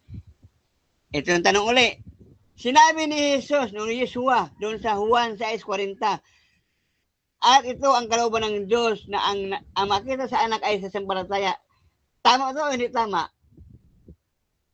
Tama yan. Kaya dapat kang sumalampalataya kay Yeshua kasi ang sabi ni Yeshua, John chapter 17 verse 17, pagkabanalin mo nawa sila sa yung salita. Ang iyong salita, Ama, ang katotohanan. Anong salita yon? Nasa Salmo 147:142, yung kautusan. Oh, okay. Okay, balik na sa paksa. Okay, paksa. Ang sabi mo kanina, na ang kautusan ay huwag dagdagan, huwag bawasan. At ito sundin. Tanong, yun ba yung sinusunod, yung kautusan hanggang sa ngayon? Yes or no? Yes. Sinusunod namin ang buong kautusan basta ang mga requirements ay nandun. Okay, requirements. Okay.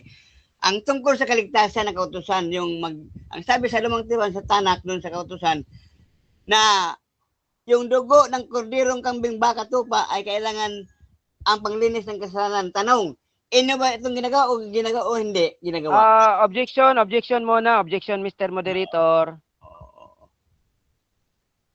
Palasi yung tanong niya kapatid na moderator, kasi sabi niya ayon daw sa Tanak pero ang binabasa niya ayon naman sa Brit Hadashah.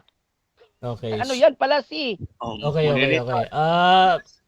Affirmative, meron ka bang counter objection? Opo, moderator. Ayaw kasi, moderator, yung Tanak kasi Tanak, yan yung surat ni Moses na Pentateuch, yung 5 books of Moses, Genesis, Exodus, Leviticus, Numbers, Deuteronomy. Ngayon, ang Deuteronomy, ano yung kautusan na mga tungkol sa mga kautusan na yan? Ang tanong ko ganito, yung paghahandog ng tupa, baka kambing, ng dugo na handog kasalanan. Okay. Tanong ko sa kanya, kung kanila bang sinusunod, yes or no? Okay, Kasama yes or yan, no? Sinusunod ba daw yung basta kahit Kaya anong nga, identified ni Pastor Cesar dyan kung sa Tanak yan, proceed pa din yan ha. Bro. Opo. Okay. Anong sagot mo? Kaya nga sinabi ko kanina, prepared ko na alam ko na yung susunod na tanong ni kapatid na si Sir kanina kasi may requirements yan. Ang requirements diyan, templo. Walang templo ngayon. Giniba ng Roman Empire. Hanggang ngayon hindi pa na itayo. Kaya isa sa requirements, sabi nga, okay. Okay, so dyan nagtatapos mga kapatid ang ating second stage. Dako tayo sa final conclusion. Mauna dito si Brother Jerry sa ating paksa bilang negatibo na ang House of Israel, righteous Gentiles ay walang kaligtasan. Bilang negative, Brother Jerry, your time starts now. Okay, magandang umaga naman sa ating uli. So dito natin kanina kinakrusig sa amin, kung hindi nyo napansin na mga kaibigan, mga kapatid, naubos yung buong oras ko sa pagkrusig sa amin lamang sa Ecclesiastes 7:20. Binabaliktad-baliktad ko para makuha natin mula sa kanyang bibig kung ano talaga ang kanyang paniniwala. Sabi pa niya doon, ulitin natin, pag hindi sumunod o hindi sumang-ayon sa salita ng mga banal na lingkod noong unang panahon, ay hindi yun righteous. At hindi naman siya sumang-ayon dyan eh. Sabi niya, hindi ako sasang-ayon. Kaya nga, siya pala yung unrighteous, kaya pinagbintangan tayong hindi maligtas na sinabi natin na righteous tayo, kasi siya pala yung unrighteous. Hindi niya gusto na maligtas tayo para masali din tayo sa kanya. Ngayon, dito. Sabi ko kanina, tanong ko, dito ba yung righteous dito na tao na gumagawa ng kasalanan, ay gumagawa ng mabuti? Pero sabi dito na hindi, does not sin. Oh. Ito ba'y righteous? Hindi siya kasi hindi daw niya alam. Tama yun. Dapat lang kasi ang Salmo nga sabi kanina, 147 verse 19 to 20, wala talaga silang alam dyan. Yun yung pag-usapan. Yung mga tanak, wala silang alam dyan. Ngayon dito tayo.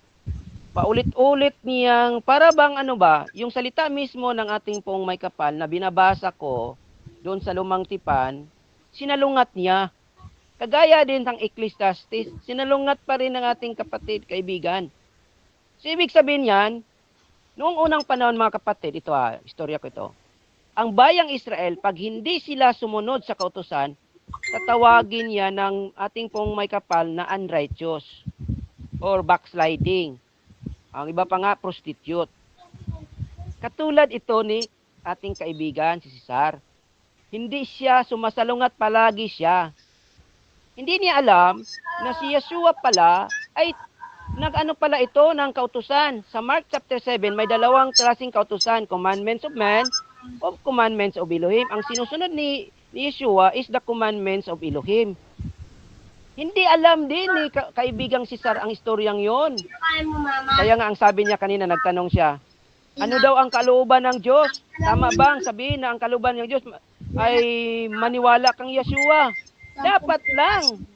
Kung kayo ay mga Kristiyano, niwala kasi ang sabi ni Yeshua, John chapter 17:17, pagkabanilin nawa sa iyong salita, ang salita ang katotohanan. Ano yon? Salmo 119 verse 14. Oh, diba? Maganda yan eh. Basahin nga natin uli ang Salmo 119, 142. Your righteousness is righteousness forever, and your Torah is truth. So, ang righteousness pala ng ating Panginoon, which is the Torah, forever pala yun. Naku! Kaya pala hindi alam kasi 147, 19, 20 ng Salmo, hindi sila binigyan. Oh, kanina binanggit ko ang mga banal na tao na naging dakila, naging banal, kagaya ni Noah, ni Iob, ni Jonah sa panahon ng mga Ninibe, ang Ninibe sa panahon ni Noah, at sa Isaiah 56, mga Gentile, at saka sa New Testament, yung ama at yung si Zechariah na ama ni Yochanan, naging banal yon. Hindi sa pamagitan ng anuman, kundi sa pamagitan ng pananampalataya sa kautusan. Kasi kautusan yun ng Diyos. Ulitin natin, ang bayang Israel, pag hindi sila sumunod, ay parurusahan sila. Pero may mga kasalanan, katulad ng sinabi ko kanina, yung pag-aalay daw, ang pag-aalay mga kapatid, ay may tinatawag yung requirements. Deuteronomy chapter 12, isa yung requirements is ang templo. Hindi ka pwedeng aalay ng iba-iba kasi pag nag-aalay ka ng iba-ibang lugar, tapos magkasala ka kasi it is a transgression of the law na. So, di ba? Yun. Kailangan mo ng kaalaman sa kautusan para magiging matuwid ayon sa kasulatan. Ayon sa kautusan, it is righteousness for us when we guard and follow the Torah. So maging righteous ka, hindi magiging Soel kagaya ni ating kapatid na si Sar, sumalungat sa salita ng ating Panginoon sa lumang tipan. Okay? Diyan nagtatapos mga kapatid ang final conclusion ng ating negative. Dako naman tayo sa final conclusion ng ating affirmative sa kanyang pinatutunayan na ang House of Israel, righteous Gentile ay walang kaligtasan. Pastor Cesar, your time starts now.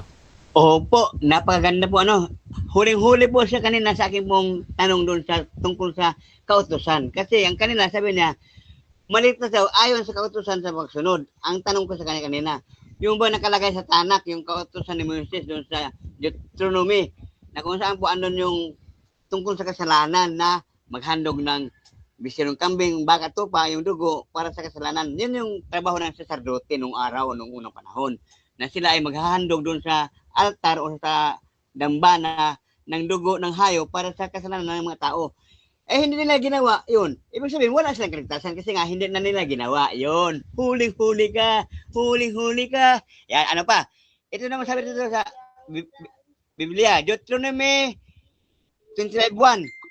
Walang sala sa walang kasalanan at katulan sa mga nagkakasala. Sabi na kanina, tanong ko, nagkasala ka ba? Oo. O di, hahatulan ka rin kasi sabi na sa Deuteronomy 25:1, mapulang sala ang mga walang salang kasalanan at hahatulan ang may sala. Eh may sala ka, hahatulan ka.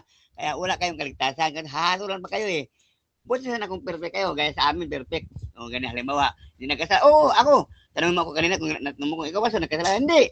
Basa. Mayroon talata yan. O, kaso lang, hindi yan paksa iyo. Huli-huli ka. Ano pa? Sabi nito, sa Isaiah 5:22-23, sa aba nila na nagsisiaring ganap sama-sama. Biro mo, inaring ganap mo yung masama, inaring ganap mo, righteousness yung masama. Ano sabi dito sa Isaiah 5:22-23, sa aba nila na nagsisipag-aring ganap sa mga masama dahil sa suhol. Aba, nasuhulan ng parato si Jeremy, kaya kunwari righteous, pero pala kunwari lang. Ano sabi ni Kristo? Sa kanyang sabi ni Joshua, Lucas 16:15, hinatulan ni Jesus ang mga Pariseo dahil sa pag-aaring ganap nila sa kanilang sarili sa harapan ng Diyos. Kunwari lang pala yun. Ano sabi ni Kristo? Nagsaaring ganap sa kanilang sarili sa harapan ng Diyos, pero sarili lang nila yun, kaya hinatulan sila ni Kristo. Ngayon, ito na ngayon ang hatol. Roma 2:13, ang nagsitalima sa kautusan ay aring mga ganap. Ngunit, ang katanungan, nakakasunod ba silang lahat sa Diyos? Sinong tao ang nakasunod sa kautusan? Sinong lubos na nakasunod? Wala. Sabi sa Roma 3:23, wala, sapagkat lahat ay nagkasala, walang matuwid, wala kaligtasan. Kaya hindi nasunod ang kautusan, kaya mayroong bagong tipan. Ngayon, ano sabi ni Kristo? Niluma niya ang una at ito'y lumipas na. Lumipas yung lumang tipan, yung sabi mong mga ganyan na kautusan. Bakit po? Ang Kristiyano ngayon, nakasunod sila sa kautusan dahil kay Kristo. Nauwi sa dalawa. Ibigin ang Diyos at ibigin ang kapwa. Nauwi sa dalawa ang 10. Kaya yan yung kagandahan. Ano sabi dito? Sabi dito, sinong tao ang nakasunod sa lubusan sa kautusan? Wala po. Juan 17:19. Bakit? Ang tao ay nagkasala at walang matuwid, wala kahit isa. Anong kahulugan nito? Ano ang ating ganap? Ito ay pagiging matuwid sa harap ng Diyos kung tayo ay nakasunod lamang kay Kristo. Kasi si Kristo ang umaring ganap sa atin. Anong sabi sa Roma? Kung sino ang tinawag, siya naman inaring ganap ng Diyos. Kung sino ang sa Panginoon tumanggap, ay aring ganap naman ng Diyos. Kasi bakit? Si Kristo ngayon ang tagapamagitan sa bagong tipan. Hindi na yung tipan ni Moises, kundi kay Kristo tipan. Anong tipan ni Kristo? Ang sabi na, siya ang tagapamagitan sa Diyos at sa tao. Kung ang sino nagkakasala, huwag kayong mag-alala sapagkat meron tayong tagapamagitan, walang iba kundi si Kristo. Yan po ang ating pag-asa. Si Kristo, hindi po yung tayo. Kaganda. Huling-huli ka. Kaya walang kaligtasan. Bakit po? Hindi na sila nag-alay ng bisirong kambing, kupa at baka para sa kasalanan. Wala na pala yan. Akala ko pa naman, nasunod nila ang kautusan, wala pala. Kaya ang sabi sa Santiago, pag nagkasala ka sa isang kautusan, lahat nagkasala ka na. Kaya, Diriboy, study more at balik ka sa Panginoon kasi ang Panginoon lamang ang magtanggal ng iyong kasalanan. Juan 1:29. Narito ang kordero ng Diyos na nag-aalis ang kasalanan ng sanlibutan. Pag sabi ng sanlibutan, pagkalahatan yan. John 3:16. Gayon na lamang ang pag-ibig ng Diyos sa sanlibutan. Ibinigay kanyang bugtong na anak upang ang sino sa patay hindi mapapang kundi magkaroon ng buhay na walang hanggan.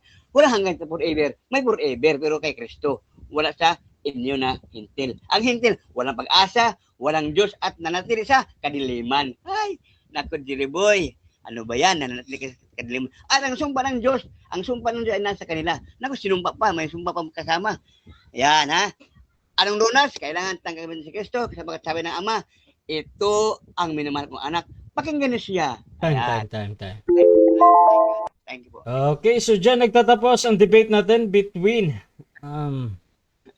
House of Israel, mga kapatid, laban dito sa Church of the Firstborn. Carlita. At before natin iyan yung ating live, syempre gusto ko muna kayo magpasalamat sa lahat ng nanood at makakapanood pa nito. At sa lahat ng ating nag-comment ngayon. Unahin natin si Brother Cesar, Pastor. Okay. Maraming salamat po sa lahat po na nakikinig. Shout out po kay Kim Alper na nanonood ngayon, Pop Up, Isa Sako, Sherlita ng sa Quezon Province, okay? Quezon Province, Sherlita Rapsing, okay? Sister, God bless you po. At sa ating po mga kapatid sa Mindanao, nandito sila lahat, na ang aking kapatid sa Davao City, sa Panabo, Kuya Junior, at lahat po na nakikinig ngayon sa comment section. Higit sa lahat, ang Panginoon Hesus Kristo at ang ating moderator, thank you, Brother Rasya, na iyong pinagbigyan at ito po ay naging maayos na debate. Jerry Boy, thank you sa iyong panahon at sa loobin ng Panginoon tayo magkakita ng personal upang tayo ay magkadaupang palad at ikaw ay ako bala sa iyong pang-ice cream at palamagin ko ang iyong damdamin. Thank you po at maraming salamat. God bless you po. Okay, at syempre, Brother Jerry, pasalamat na. Natatawa ako kay kapatid na magandang umaga na naman sa ating mga kapatid. Pasalamat ako sa ating kaibigan na si Cesar kasi ang sabi niya kung matalo daw siya is magbigay siya ng ice cream o parang binigyan ako ng ice cream ngayon, sabi niya kung magkita kami. So pasalamat din ako sa ating kapatid na si Rasya sa Rasya Vista na ito yung talagang noon pa dito yung mga debate ko na dito yung ginaganap ng mga debate ko at lalo na sa ating tagapagligtas ng ating buong sanlibutan sa ating buhay at sa mga makikita at hindi makita ng Diyos ng bayang Israel. Siya ang may sa lahat siya yung may gawa nito. Kaya nga nagkaroon tayo ng debate ngayon. So, sa muli, itong kaibigan ninyo, kapatid at nasa kabilang paniniwala, si Aki Giri ng House of Israel, the righteous Gentile. Okay mga kapatid, Rasha TV, gusto rin mapasalamat sa lahat ng sumusuporta at laging naniniwala pa din sa ating pagmamoderate. Isang malaking shoutout para kay Master, mga kapatid na nanonood. At kung gusto nyo sumali sa ganitong gawain, pwede kayo mag-PM sa akin or maghamon man sa dalawang ito. Nandito si Bishop Cesar Baladad. Actually, maraming debate to, walang inuurungan to. At syempre, dito din kay Brother Jerry, mga kapatid. Basta usually kasi dapat aralin nyo muna yung paniniwala ni Brother Jerry. Hindi siya parang hindi siya parang gaya ng mga need nyo talagang muna ba? Basta si Brother Jerry. At mga kapatid, pwede nyo akong gamitin as moderator ha. PM lang kayo sa akin kung gusto nyo maghamon sa dalawang ito. At mga kapatid, please subscribe nyo ating YouTube channel, Rasha Debates TV. At syempre, yung kay Pastor Cesar, nagla-live ata siya ngayon. Paki-follow na din si Pastor Cesar sa kanyang mga live, sa kanyang profile kung gusto nyo magsuri sa Church of the Firstborn. At syempre, kung gusto nyo din magsuri kay Brother Jerry, meron silang mga content sa kanyang Facebook. Nagpo-post pa ba si Brother Jerry din? Ayan. So, pwede kayong yung puntahan din yung kanyang profile. At syempre mga kapatid sa akin din dahil dito ako laging nagla-live sa personal Facebook ko, Rasha Vista mga kapatid. At doon sa aking TikTok, Rasha TV pa rin at sa aking YouTube nga, Rasha Debates TV. So maraming salamat mga kapatid. This is Admin Rasha ng Rasha TV and we're out.